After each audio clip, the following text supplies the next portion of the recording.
Carley Beanie is a sister pattern to the Barley Beanie in that they both use the same stitch pattern. This beautiful pattern is created by staggering single crochet decrease stitches. It's super easy to make, so stay tuned. For a full list of supplies, see the description box below. Before we get started, I wanted to show you this particular stitch pattern and hat looks better with super bulky weight yarns. So this is Hometown USA by Lion Brand. It is a super bulky weight 6. And this is a jumbo weight, size 7 yarn. This is the totally tubular yarn from Lion Brand. So just keep that in mind when you're making this hat, that it doesn't look quite as good with a thinner yarn. You really need to be using a thicker yarn. So for today's tutorial, I'm going to be using Lion Brand Woolies Thick and Quick. It has 87 yards, and really you need almost 100. So you might need a little more than this skein of yarn. I made a matching cowl, so I used the rest for that. It is a size super bulky weight yarn, and it recommends using a size 9mm in hook. This is the color Sea Glass. Here is my cowl that I made to match, and the whole set takes 3 skeins. If you're interested in making the cowl, I included it in my written PDF, and I'll link it in the description box. You're also going to need a tape measure and a stitch marker. To begin, you are going to need to make a chain in multiples of 2 until it measures the circumference of the wearer's head. Once you get the circumference, you need to add 1 stitch. So technically, this is a hat made using stitch multiples of 2 plus 1. So you will have an odd number when you are done. You do not want to crochet tightly with this particular stitch pattern. If you are a tight crocheter, I would go up to even a 15mm hook because you really want these stitches to shine, and they're not going to show up quite as well if you are crocheting very tightly. So my beginning foundation chain was 45. You can do however many chains you need. It just needs to be the circumference of the wearer's head. And I usually try to get mine to measure at least 20 to 21 inches. So here I'm saying that you need to do it in multiples of 2 plus 1. So that's my 45th stitch. Being careful not to twist your chain, you're going to bring your first stitch to your hook. Now you don't slip stitch to join in this pattern. We're just going to go right into our stitch pattern, and I'm only going through what I consider the back loop of the foundation chain. So our very first stitch is to single crochet 2 together over the first 2 stitches. Now grab your stitch marker and place it in the stitch you just made. This particular pattern is made in the continuous round, so you are going to need a stitch marker for this pattern. Now you will chain 1. Over the next 2 stitches, single crochet 2 together.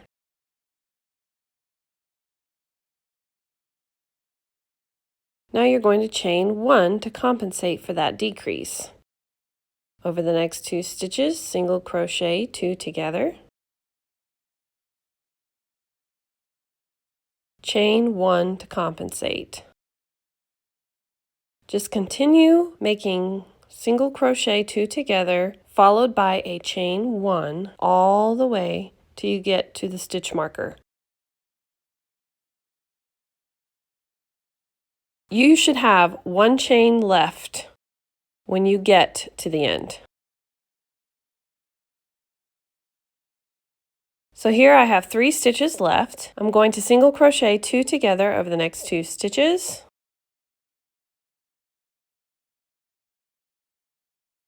And chain 1. Now here we are going to single crochet 2 together over the last stitch and our first single crochet where our stitch marker is.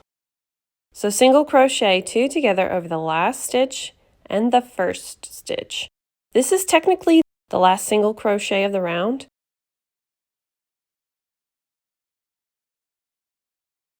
Now we are going to chain 1 and skip over that stitch marker to make the first stitch of the next round. So skip over the stitch marker and pull your stitches apart. You can see that hole here and a hole here.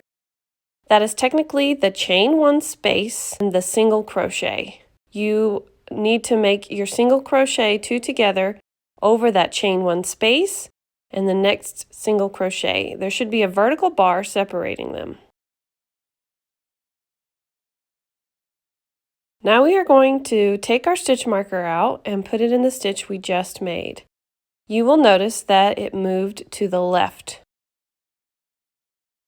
So every round, your stitch marker is going to move to the left.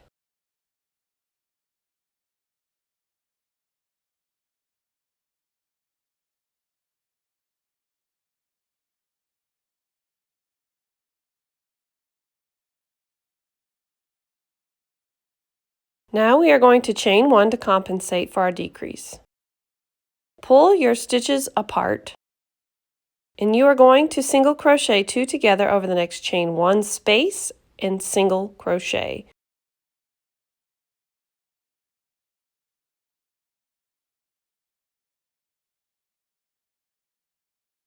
Chain 1 to compensate for the decrease.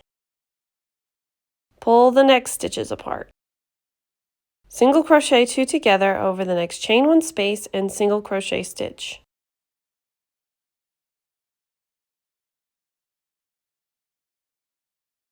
Chain 1 to compensate. You're just going to continue making the stitch pattern over and over until you get to the stitch marker. Here I am, I'm at the last chain 1 space of my round right here, and the very first stitch of the round right here. I'm going to single crochet 2 together over that last chain space and the first single crochet of the round. Chain 1, skip over the stitch marker, and pull these 2 stitches apart. We're going to single crochet 2 together over the next chain 1 space and the next single crochet. Now we're going to take the stitch marker out from the round below and put it in the stitch we just made.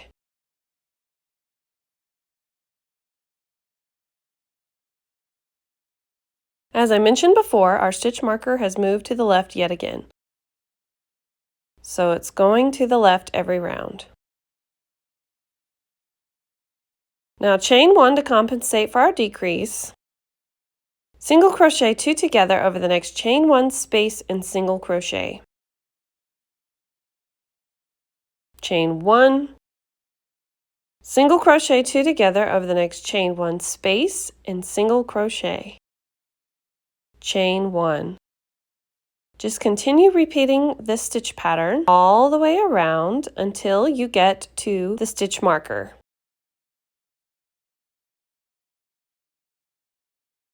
Here I am at the last chain 1 space of the round. I'm going to single crochet 2 together over the last chain 1 space and the very first single crochet of the round. Chain 1, skip over the stitch marker and single crochet 2 together over the next chain 1 space and single crochet. Move your marker to the stitch we just made.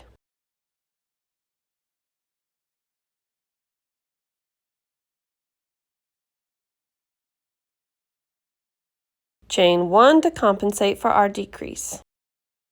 Single crochet 2 together over the next chain 1 space and single crochet.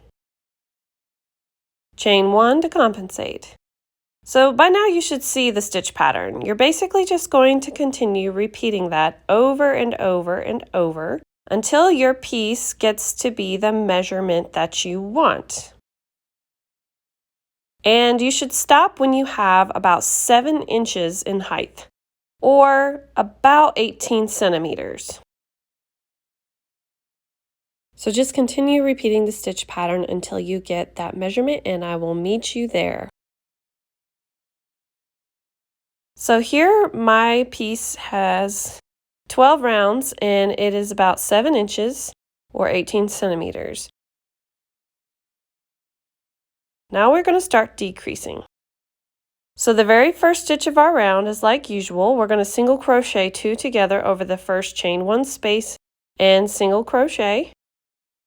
You're going to take your stitch marker out and move it to the stitch you just made.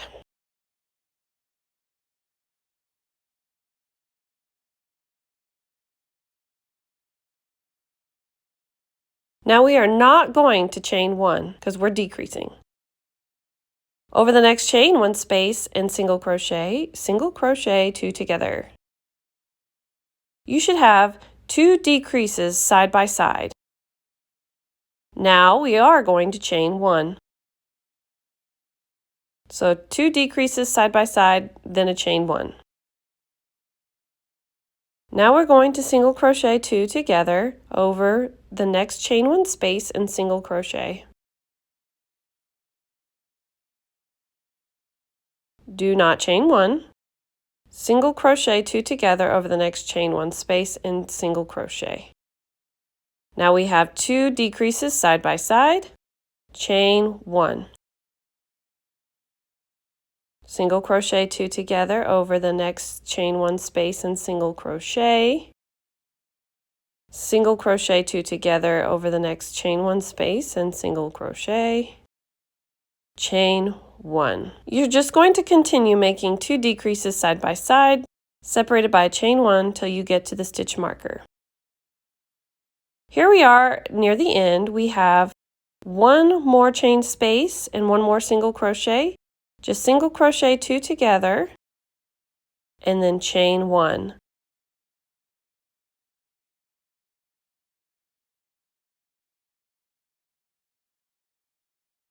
For the next round of decrease, we are going to skip the stitch marker and make a single crochet in the very first stitch. Now move your stitch marker.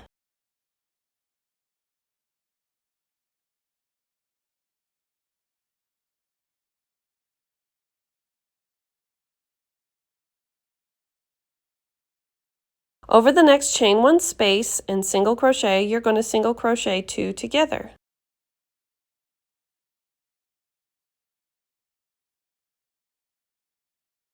Single crochet in the next stitch.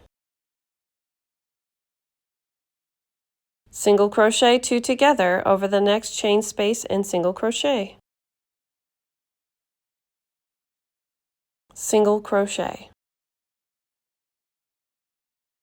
Single crochet 2 together, single crochet. Just continue repeating this stitch pattern all the way around until you get to the stitch marker. So here I'm at the stitch marker. I have a chain 1 space and a single crochet left. So just single crochet 2 together over the last stitch in the first stitch. For the last round of decrease, you're going to skip over the stitch marker and we're going to single crochet 2 together over the first 2 stitches. Move your stitch marker to the stitch you just made.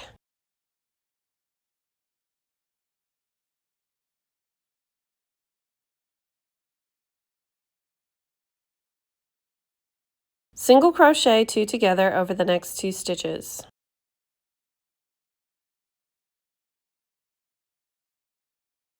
Single crochet 2 together. You're just going to continue making a single crochet 2 together all the way around until you have 11 single crochet at the end. So here's what it should look like when you're done with your last round of decrease. I'm going to make an invisible join in the stitch with the stitch marker. Watch me carefully to see how I make an invisible join.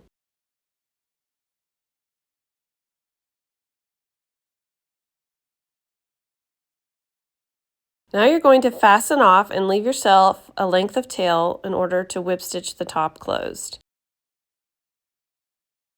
Now if you want a messy bun hat, you can leave it like it is and just weave in that tail.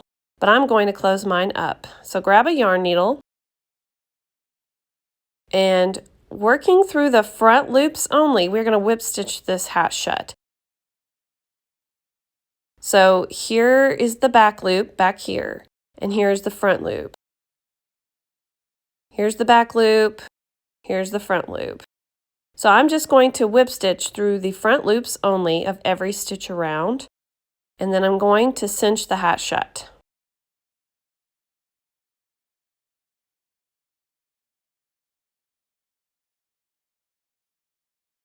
Once you've whip stitched through all 11 stitches, just pull tightly to cinch it closed, and then take your yarn needle through the center of the hat and into the inside.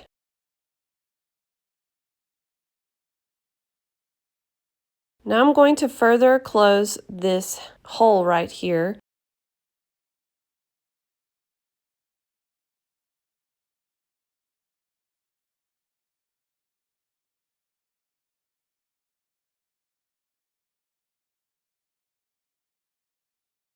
And if you're just wanting a beanie style hat and you're not adding a pom-pom, go ahead and knot off your tail right here and weave in your ends. But I'm going to add a pom-pom, so I'm going to leave this tail for later because I'm going to use it.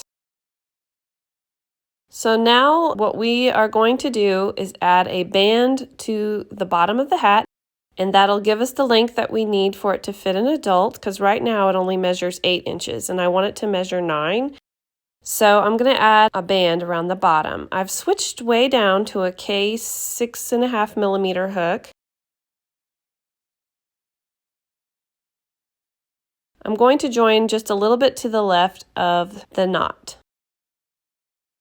Chain 1 and make 1 single crochet in every foundation stitch. Since I began with 45 stitches, I should only have 45 single crochet.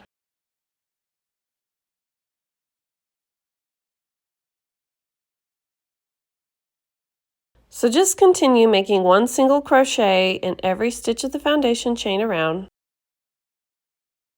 Here I am at the end. I'm going to show you how I clean this up. So I'm going to make a single crochet kind of over the top of that knot, and I'm going to slip stitch to join. And now I just kind of tug on both of the ends to bring them together. And I'm also going to use those tails later to close up the hole that's right there. You won't even be able to tell once I fix it with those tails. Now chain 1. And working into the back loops only, we are going to make 1 single crochet in every stitch around.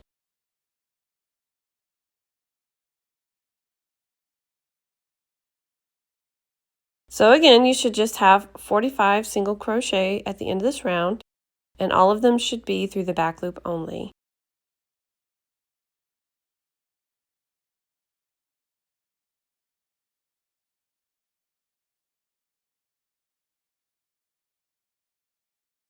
So here I am at the end. I'm going to make an invisible join in my very first stitch, so just watch me carefully.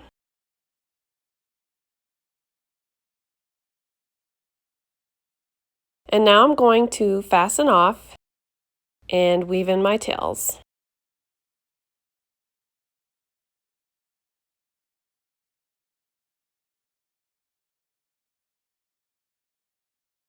So here I'm going to show you what your hat should measure. My hat measures 9 inches, which is exactly what I wanted it to be. Or if you're in the UK, it's 23 centimeters. I'm going to show you how I add my pom-pom. This is a pom-pom button that I got from angieandbrit.com. I'll link it in the description box below. It has the care instructions engraved on it, which I love. So I'm going to take this yarn tail right here and split it in half because the yarn itself is too thick to sew the button on. So I'm just going to separate these fibers right here in half so that they will be more likely to go through the holes of the button. Then thread 1 strand through your yarn needle and grab the button and sew it to the inside of the center of the top of the hat.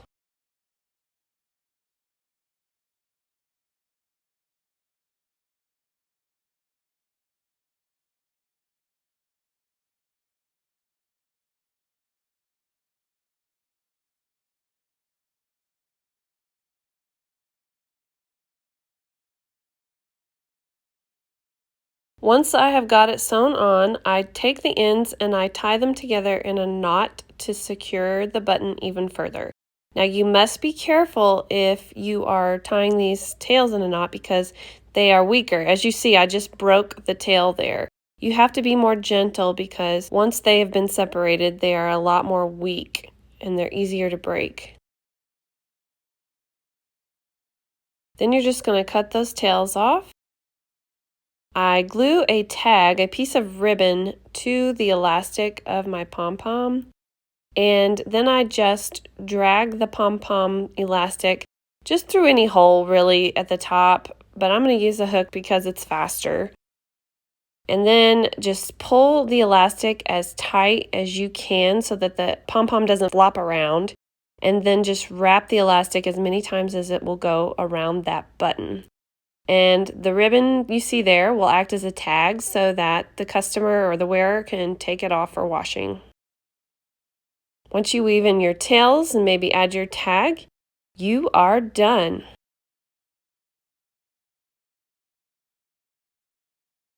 I hope that you enjoyed this tutorial today. If you did, please give it a thumbs up. And if you haven't already, please subscribe to my YouTube channel. Thank you so much for watching.